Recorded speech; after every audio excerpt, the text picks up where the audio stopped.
So for my part, I'm going to explain on facts and idea, which is under filler table.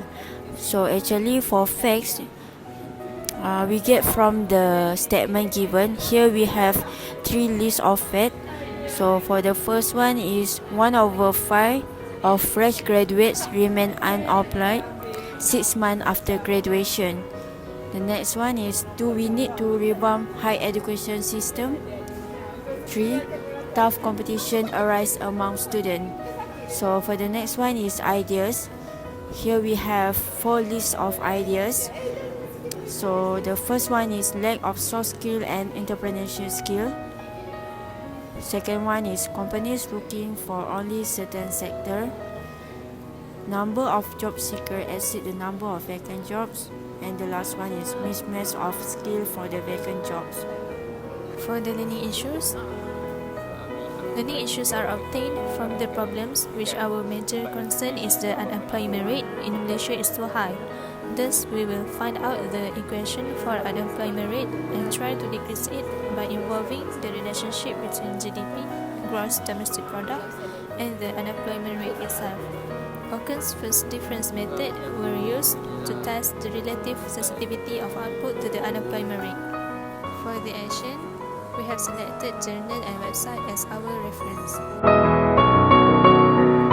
From the facts, we know that the unemployment rate of fresh graduates in Malaysia is high.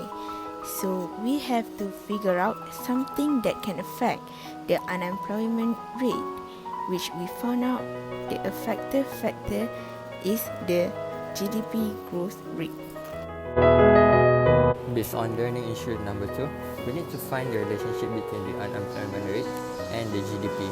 Here, we have 2 readily available variables, that is 1. The unemployment rate, which we denote as delta U, and 2. The GDP, which we denote as Y. From the variable GDP, we can derive another variable, that is the GDP growth rate, which we can denote as delta Y over Y.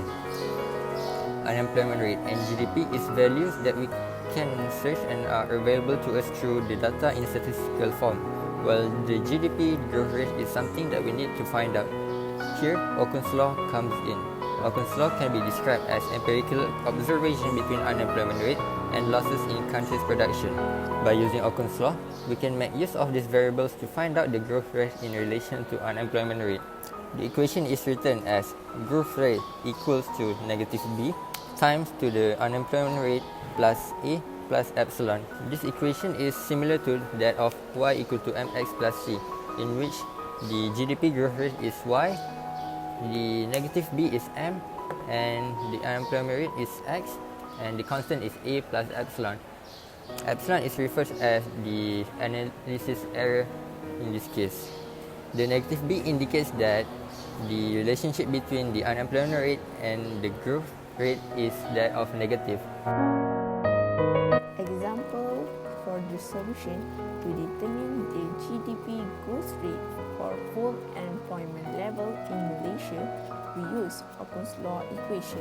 To use this equation, we need to know the unemployment rate, which we can get it from statistical data. So from the data, we know that our delta U equal to 3.5. We can get the A and B coefficient from the result of regression analysis. From table 1 just now, we know that A equal to 14.271 and B equal to 1.748.